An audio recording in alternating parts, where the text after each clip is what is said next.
तो आज हम लोग पढ़ेंगे क्लासिफिकेशन ऑफ सोयल। तो classification of soil last time हम लोग डिस्कस भी कर रहे थे कि जो नेक्स्ट टॉपिक होगा सोयल का क्लासिफिकेशन हम लोग कैसे करते हैं।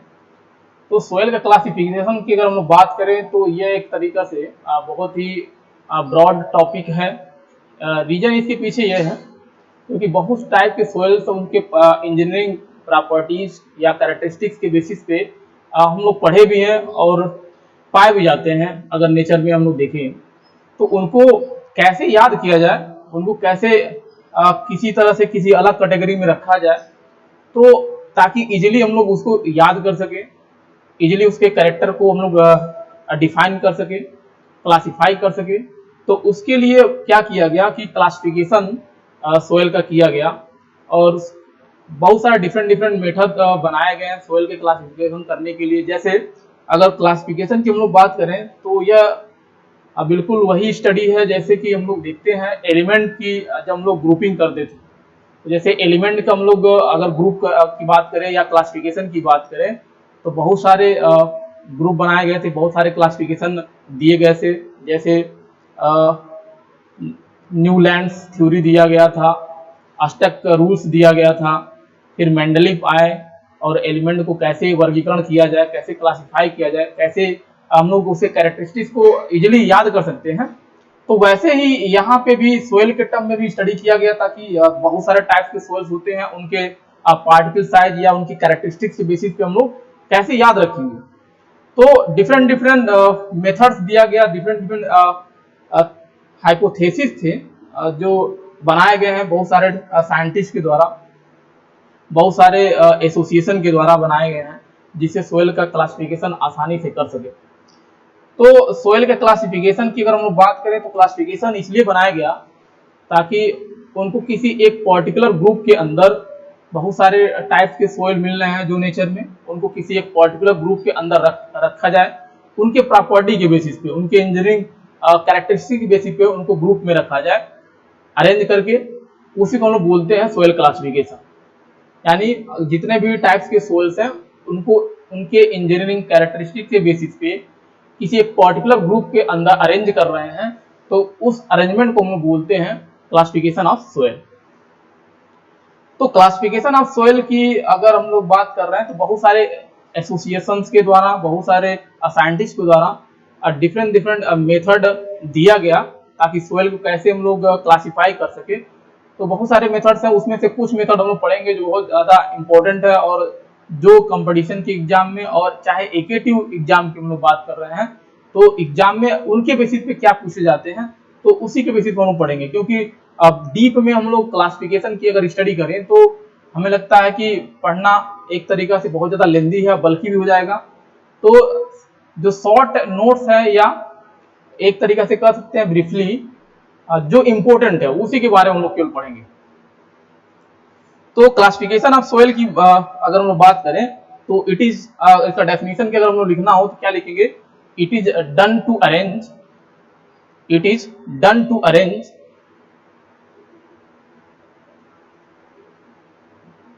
it is done to arrange in different groups on the basis of its engineering properties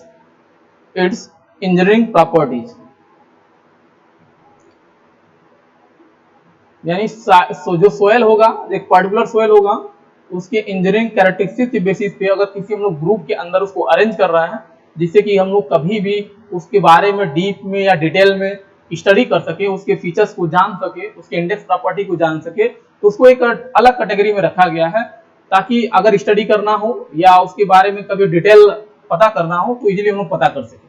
तो उस अरेंजमेंट को हम लोग बोलते हैं सोयल का क्लासिफिकेशन। तो नेक्स्ट लाइन से लिखेंगे, soil is classified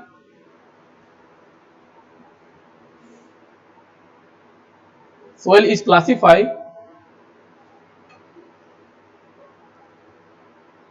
by any one of the following method, तो कोई एक मेथड हम लोग फॉलो करते हैं। बहुत सारे मेथड्स हैं, बहुत सारे एसोसिएशन के द्वारा यह कैटेगरी में उनको क्लासिफाई किया गया है। तो उन्हीं के बारे में पढ़ेंगे कौन कौन से क्लासिफिकेशन होते हैं। तो यहाँ हम लोग जो इम्पोर्टेंट क्लासिफिकेशन है उसी के बारे में पढ़ने वाले हैं जो मैक्सिमम एग्जाम में पूछे जाते हैं।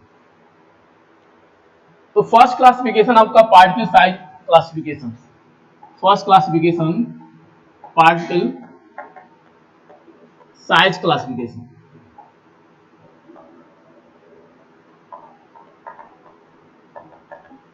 तो पार्टिकल साइज क्लासिफिकेशन वर्ड से ही लग रहा है कि इस क्लासिफिकेशन में जो पार्टिकल की साइज होती है, जो डिफरेंट डिफरेंट टाइप्स के सोल्स होंगे, उनके जो मॉलिक्यूल्स होंगे, उनके जो सॉलिड पार्टिकल्स होंगे, उनके साइज के बेसिस पे उनको किसी कैटेगरी के अंदर अरेंज किया गया होगा। तो इसमें क्या लिखेंगे? In this method classification of soil, in this method classification of soil, classification of soil are arranged on the basis of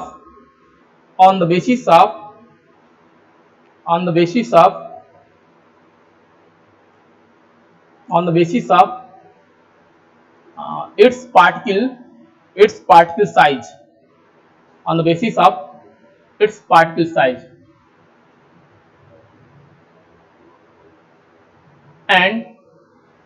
and classify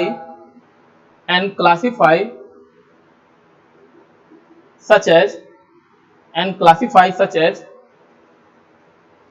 तो पार्टिकल साइज के बेसिस पे जब हम लोग क्लासिफिकेशन करते हैं सोयल का, तो उसके बेसिस पे कौन कौन से टाइप्स के सोयल मिलते हैं हमें। तो सच एज क्ले, तो क्ले एक सोयल मिल जाता है, सिल्ट मिल जाएगा, सैंड मिलेगा, ग्रेवल, कोबोल्स एंड बोल्डर्स। वैसे भी अगर हम लोग यहाँ पे क्लासिफिकेशन पढ़ रहे हैं तो क्लासिफिकेशन ऑफ या टाइप्स ऑफ सोइल हम लोग पढ़े भी थे on the basis of size, तो वही चीजें यहाँ भी है, इस क्लासिफिकेशन के अंदर वही चीजें डाल दिया गया है। तो यह साइज जो होगा आपका इंडियन स्टैंडर्ड बेसिस पे होगा। तो पार्टिकल साइज क्लासिफिकेशन के बेसिस पे जो सोइल का कैटेगरी बनाया गया है, इतने कैटेगरी है। तो ये किसके अकॉर्डिंग बनाया गया है? तो according to particle size.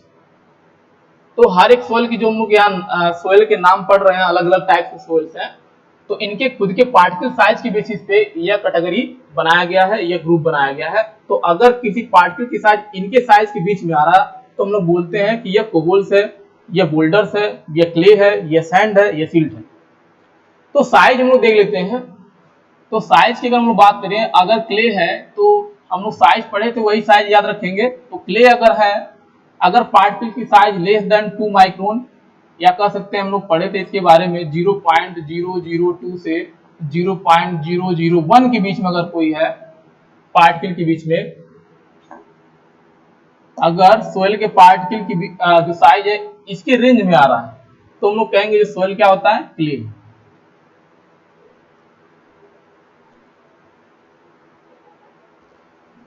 Second, अगर हम लोग सिल्ट की बात करें तो सिल्ट को जो है 3 कैटेगरी में डिवाइड किया गया है यहाँ पे क्लासिफिकेशन के अंदर, पार्टिकल साइज क्लासिफिकेशन के अंदर 3 कैटेगरी में डिवाइड किया गया। फर्स्ट जो होता है आपका फाइन सिल्ट, सेकेंड आपका medium silt, and third course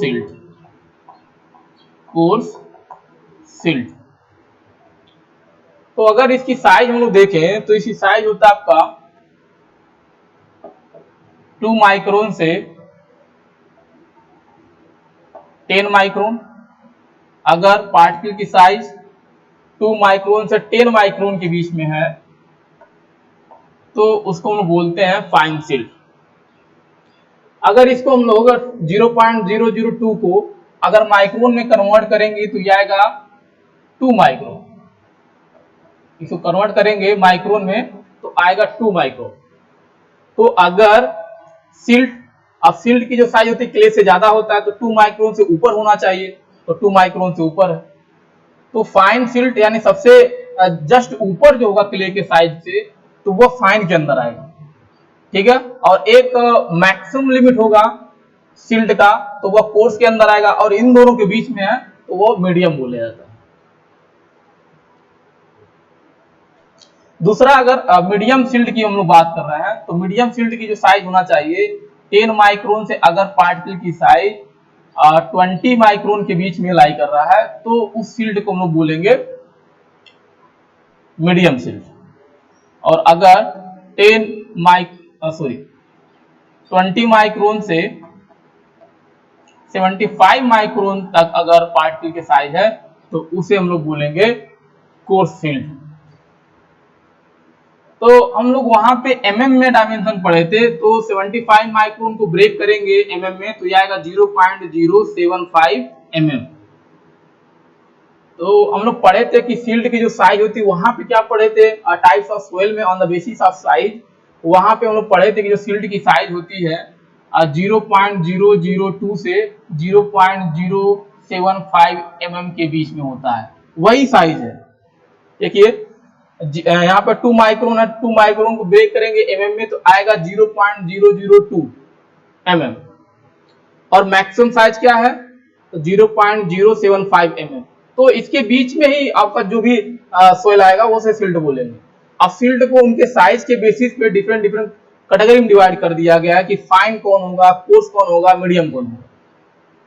तो याद रखेंगे, क्लासिफिकेशन में केवल याद रखेंगे कि सिल्ट का जब क्लासिफिकेशन करेंगे साइज के बेसिस पे, तो 3 टाइप के सिल्ट पढ़ेंगे, फाइन, मीडियम और कोर्स। इसके बाद नेक्स्ट हम लोग आएंगे सैंड पे। तो अगर पार्टिकल की साइज सिल्ट से अगर ज्यादा होती है, तो वो अगर कोई सोइल होता है उसको हम बोलते हैं सैंड। तो उसकी भी साइज होती है, फिक्स साइज होती है। तो सैंड की हम लोग देखें अगर साइज, सैंड वहां पे हम लोग टाइप्स ऑफ सोइल में on the basis of size पढ़े थे। सैंड की जो साइज होती है 0.075 टू 4.75 mm।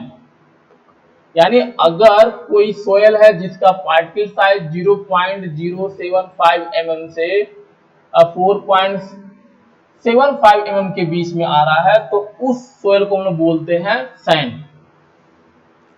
लेकिन यहाँ क्लासिफिकेशन में चाहे साइज जो भी है हम लोग जानते हैं, उसी साइज को कैटेगराइज कर दिया गया है, या उसी साइज के बेसिस पे सैंड को 3 कैटेगरी में डिवाइड कर दिया गया है। फर्स्ट होगा आपका फाइन सैंड, फाइन सैंड।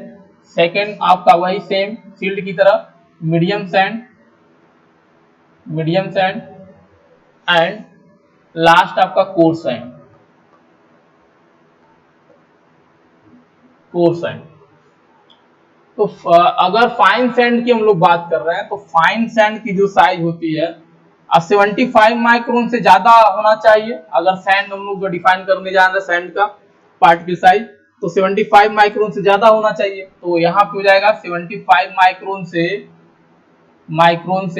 अगर 425 माइक्रोन तक है साइज किसी पार्टिकल, 75 माइक्रोन से 425 माइक्रोन के बीच में अगर पार्टिकल साइज आ रहा है किसी सोयल का, तो उसे हम लोग बोलेंगे फाइन सैंड।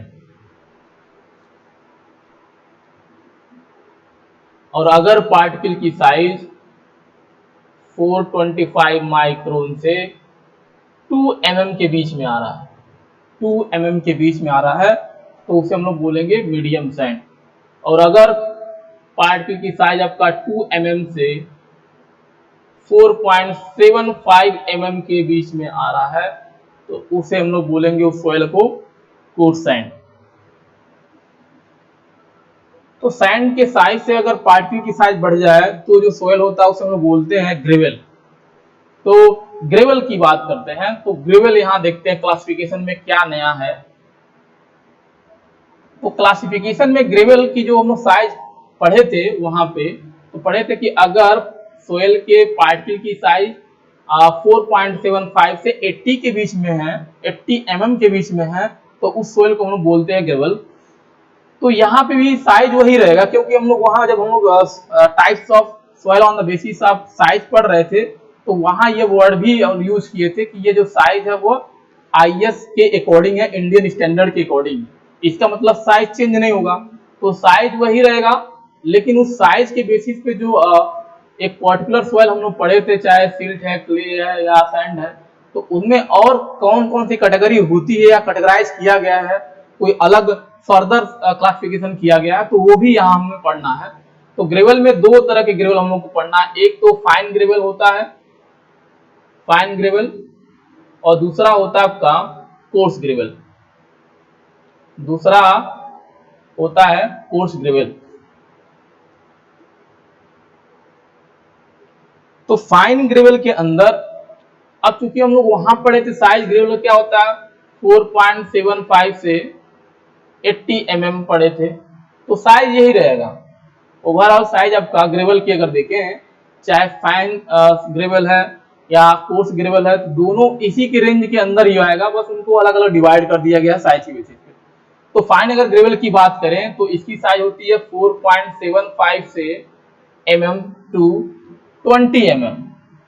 अगर केवल 20 mm तक हम लोग साइज की बात कर रहे हैं तो वो उसे हम लोग बोलते हैं फाइन ग्रेवल।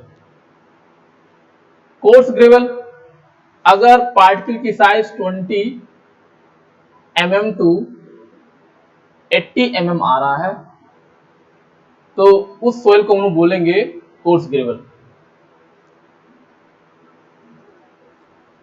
और हम लोग वहां पे ये भी पढ़े थे कि अगर ग्रेवल के पार्टिकल साइज से अगर सोइल की पार्टिकल साइज बढ़ रही है तो उस सोइल को हम लोग बोलते हैं cobbles.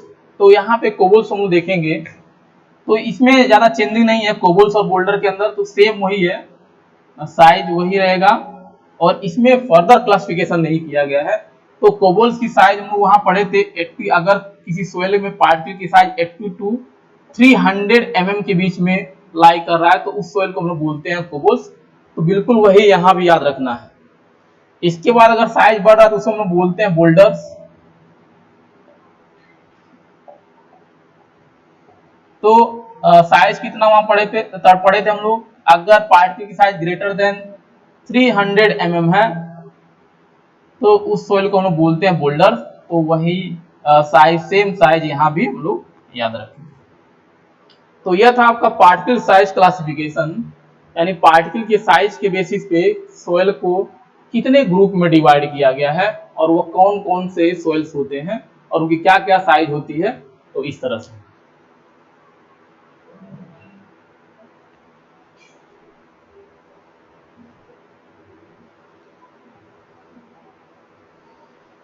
Second classification, textural classification. Second classification की अगर बात की जाए तो आपका होता है टेक्सचरल क्लासिफिकेशन।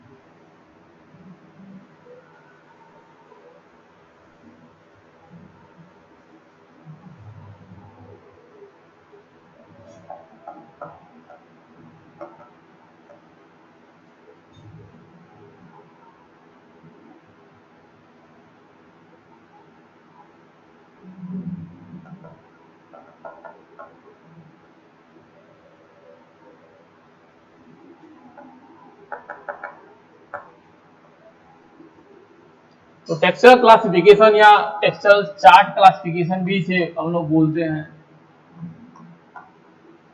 तो टेक्सचरल क्लासिफिकेशन और टेक्सचरल चार्ट क्लासिफिकेशन, इसका मतलब यह है इस क्लासिफिकेशन में कोई टेक्सचरल चार्ट होगा, यानी जो एक चार्ट हमारे सामने होगा जो दिखेगा, और उसमें उसको देख करके हम लोग सोयल को डिफाइन करेंगे कि ये किस तरह का सोयल है। तो इसमें इंपॉर्टेंट क्या है टेक्सचरल क्लासिफिकेशन में, पहली बात तो याद रखेंगे कि जो टेक्सचरल क्लासिफिकेशन है उसमें हम लोग जो मेन तीन सोयल हम लोग जानते हैं, क्ले, सिल्ट और सैंड, उसी के बेसिस पे, उसके परसेंटेज के बेसिस पे हम लोग किसी दूसरे सोयल को क्लासिफाई करते हैं। तो टेक्सचरल क्लासिफिकेशन में केवल यही इंपॉर्टेंट है, इतना याद रखेंगे कि टेक्सचरल क्लासिफिकेशन के अंदर जो क्ले, सिल्ट और सैंड होता है उनके परसेंटेज के बेसिस पे हम लोग किसी पर्टिकुलर सोयल का क्लासिफिकेशन करते हैं। तो लिखेंगे इसमें, याद रखेंगे, in this method In this method, classification of soil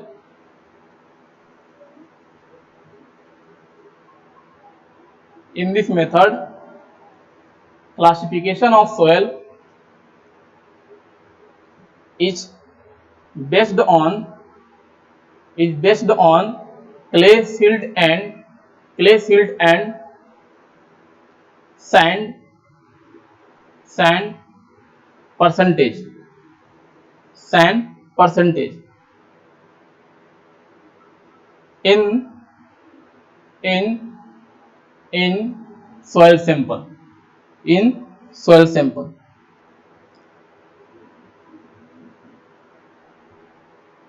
तो इसमें एक लाइन और लिखेंगे texture classification texture classification texture classification used to classify the soil used to classify the soil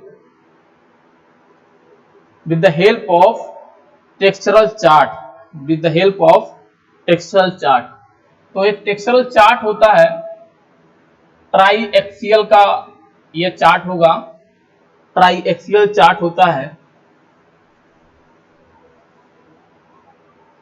उसके हेल्प से और उस चार्ट के अंदर क्या होगा उस चार्ट के अंदर सैंड सिल्ट और क्ले का जो परसेंटेज है वो डिफरेंट डिफरेंट एक्सिस पे ड्रॉ करते हैं और जिस सॉइल सैंपल के लिए क्लासिफाई करना होता है उसको उस चार्ट से मैच कराते हैं तो जो टेक्सचरल चार्ट होता है आप टेक्सचरल चार्ट को क्यों याद रखेंगे कि ट्राई एक्सियल एक चार्ट होता है ट्राइंगल शेप का तो ट्राइंगल शेप का एक चार्ट होगा यहाँ पे इस पोर्शन पे यानी जो लेफ्ट साइड वाला साइड्स होता है ट्राइंगल का उस पे सैंड रिप्रेजेंट करते हैं और जो बेस होता है ट्राइंगल का उस पे हम लोग सिल्ट का परसेंटेज रिप्रेजेंट करते हैं और जो राइट साइड्स होता है ट्राइंगल का उस पे हम लोग क्ले का परसेंटेज रिप्रेजेंट करते हैं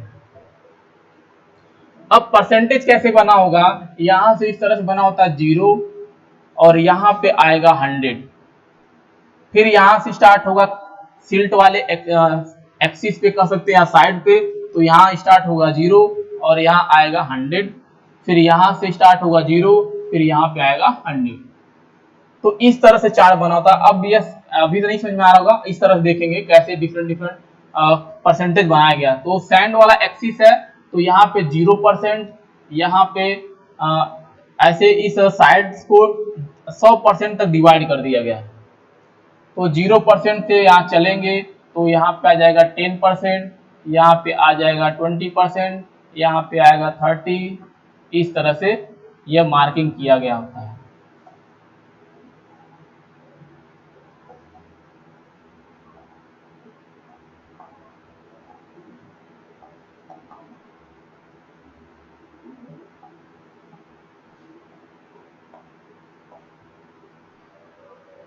ऐसे इस पे भी 0 फिर यहाँ से आएंगे 10 फिर 20 30 40 50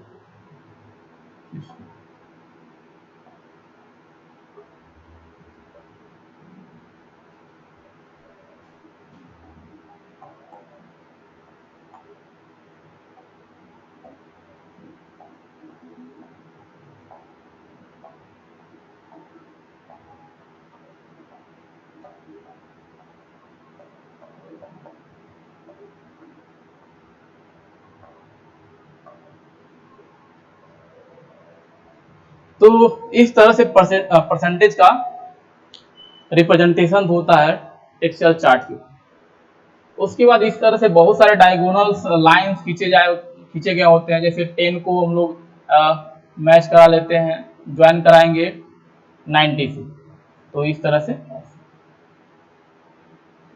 और इसके 90 को फिर इसके 10 से इसके 80 को इसके 20 से इस तरह से मिले होते हैं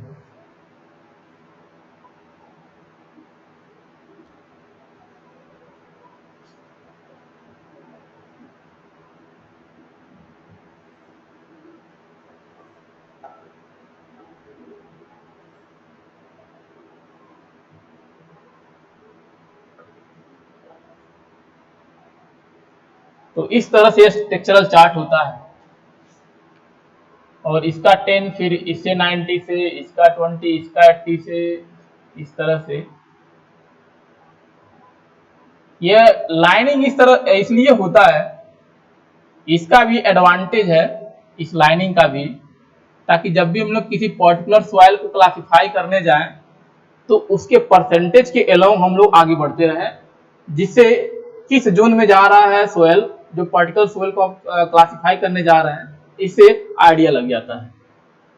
तो इसमें जैसे यहाँ पे अगर 40 और 50 वाले जो रेंज है, इसके अगर एवब देखेंगे तो यहाँ पे दो एक्सिस ज्यादा इफेक्टिव है। अगर इस जोन की हम लोग बात करें, पहला साइड सैंड का है, दूसरा जो साइड आ रहा क्ले का।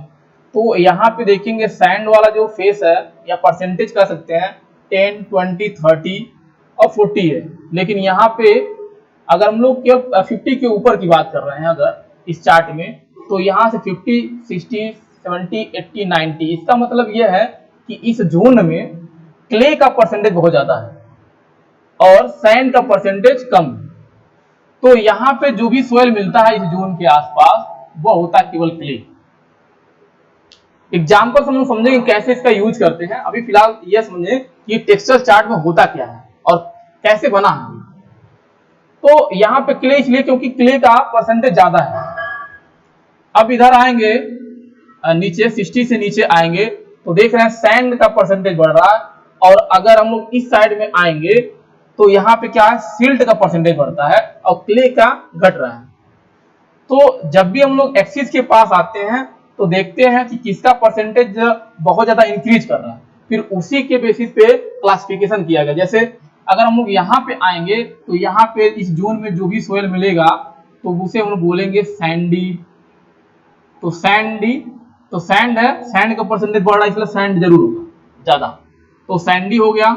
अब सील्ड की क्या परसेंटेज क्या हो रही है, घट रही है, तो सील्ड को इग्नोर कर देंगे। लेकिन यहाँ पे अगर देखेंगे सील्ड के कंपेयर में क्ले फिर भी ज्यादा है, तो यहाँ पे आ जाएगा सैंडी क्ले। फिर यहाँ पे आएंगे तो फिर सैंडी होगा क्योंकि सैंड ज्यादा है, परसेंटेज ज्यादा सैंड का, तो सैंडी यानी सैंड हो गया सैंडी। क्ले का परसेंटेज अगर हम लोग देखें इस वाले रेंज में तो 20 to 30 है, लेकिन यहाँ पे सील्ड का देखें तो कितना है, 0 से 10, तो इसलिए सील्ड को इग्नोर कर देते हैं। लेकिन 10% है तो कुछ और नाम भी आना चाहिए, तो यहाँ पे सैंडी क्ले, और सील्ड की वजह से हम लोग जो सोयल होता है उसको हम बोलते हैं लुम, तो सैंडी क्ले लुम सोयल। फिर आएंगे इधर तो यहाँ पे अगर कुछ जोन कौन सा सोयल का आएगा तो यहाँ पे सैंड की परसेंटेज ज्यादा है, इसलिए पहला तो होगा आपका सैंडी, यानी सैंड ज्यादा होगा। अब देखेंगे किसका परसेंटेज ज्यादा है, तो इस वाले में जाएंगे तो 10 से 20% और सिल्ट भी कम है, तो यहाँ पे क्ले का परसेंटेज भी कम हो रहा है, तो सैंडी लूम हो सकता है, तो सैंडी लूम। यहाँ पे एकदम बिल्कुल अगर पता करना है क्या होगा सोयल का नेचर, तो यहाँ पे सैंड का अगर देखें तो 90% है, और इससे कंपेयर करें तो ये आपका 10% है सिल्ट, तो यहाँ पे जो सोयल होगा उसे हम लोग बोलेंगे सैंड। बिल्कुल सिमिलर पैटर्न होता है अगर हम लोग क्ले वाले एक्सिस पे चले या साइड पे चलेंगे, तो यहाँ पे जैसे सैंडी है तो यहाँ पे क्ले ही हो जाएगा, और परसेंटेज दोनों का मैच करते हैं, किस जोन में किसकी परसेंटेज ज्यादा है, सील्ड का है कि क्ले का है। तो क्ले का एक्सिस देखेंगे और सील्ड का एक्सिस देखेंगे, तो क्ले और सील्ड, क्योंकि इधर सैंड बहुत दूर है, तो इधर हम लोग जोन पता करना है अगर ये वाला जोन, तो देखेंगे कि दोनों एक्सिस या जोन जो आ रहा है कौन ज्यादा है। अब यहाँ पे अगर हम जोन कैटेगराइज करना है कौन सा जोन आएगा, तो दो एक्सिस है, एक क्ले का एक सील्ड का। अब अगर यहाँ लिखना है तो देखेंगे परसेंटेज वाला सील्ड का कितना परसेंटेज, बहुत ज्यादा है 50 to 60, और यहाँ क्ले भी है, तो दो ही चीज आ रहा है, सैंड नहीं आ रहा है। तो यहाँ पे जो नाम होगा इस तरह, जहाँ सैंड है वहां पे सिल्टी हो जाएगा, तो सिल्टी क्ले हो जाएगा। बिल्कुल ऐसे ही जो नोमेनक्लेचर है इसी सिमिलर होगा, तो सैंडी है तो यहाँ पे फिर हो गया सिल्टी इसलिए क्योंकि सिल्ट की परसेंटेज ज्यादा है, इसलिए यहाँ पे पहला वर्ड जो यूज करेंगे सिल्ट यूज करेंगे, और क्ले कम है तो क्ले बाद में हम लोग ऐड करते रहेंगे, तो सिल्टी क्ले, और यहाँ पे लुम हम लोग इसलिए यूज करेंगे क्योंकि सैंड भी आ जाएगा, जब सैंड मिक्स रहता है सिल्ट के साथ तो लुम बन जाएगा, तो लुम। तो यहाँ पे आएंगे फिर इस वाले जोन में, तो यहाँ पे फिर क्या हो जाएगा, सिल्टी लुम, क्योंकि यहाँ पे इस वाले जोन में सिल्ट बढ़ गया तो, और क्ले घट गया है तो लुम। यहाँ पे देखेंगे तो क्ले और सिल्ट में कौन ज्यादा है, सिल्ट ज्यादा है, तो यहाँ पे इस जोन में अगर कोई सोयल आएगा तो उसे हम लोग बोलेंगे सिल्ट।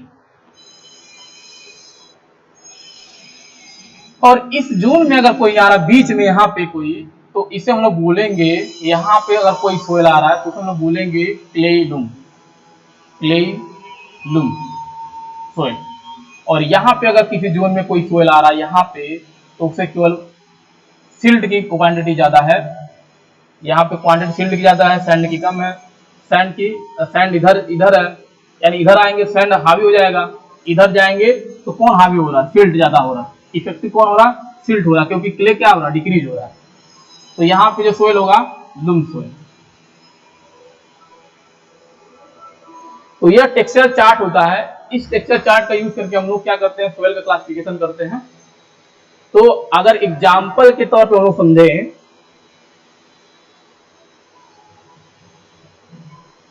टेक्सचर चार्ट का कैसे यूज करेंगे सोयल को क्लासिफाई करने के लिए, तो फर्स्ट एग्जांपल,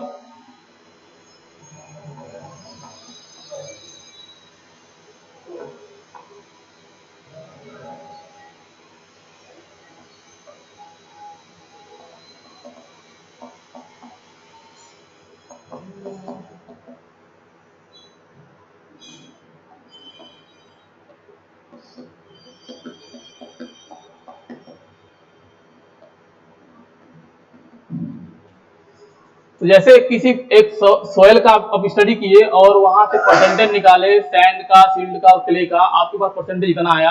अब इस परसेंटेज के बेसिस पे आपको क्लासिफाई करना कि किस तरह का सोयल होगा। तो टेक्सचर चार्ट कैसे यूज करेंगे, तो चूंकि सोयल के अंदर क्या है, सैंड 20% है, तो 20% पे जाएंगे, इस वाले डायगोनल लाइन पे जाएंगे 20%, ठीक है। सिल्ट कितना है 30%, तो सिल्ट वाले साइड पे जाएंगे और 30% जहां पे लिखा होगा, तो यहाँ पे सिल्ट है 30%, तो इधर से आगे बढ़ेंगे और एक इधर से आगे बढ़ेंगे। अब देखेंगे क्ले का कितना दिया 50%, तो 50% पे जाएंगे और जो भी लाइन होगा जो फॉलो कर रहा होगा उसको क्या करेंगे, आगे बढ़ते जाएंगे, और इन तीनों लाइन को ऐसे इस तरफ ड्रा करते रहेंगे और एक तरफ लाएंगे, इंटरसेक्शन पॉइंट निकालते हैं। तो इंटरसेक्शन पॉइंट जहां पे आएगा उस जोन में देखेंगे कौन सा सॉइल है, तो सॉइल क्या है, क्ले। तो यहाँ लिखेंगे आंसर, यानी ओवरऑल जो सॉइल का नेचर होगा वह क्ले ही सॉइल होगा, तो आंसर आपका क्ले।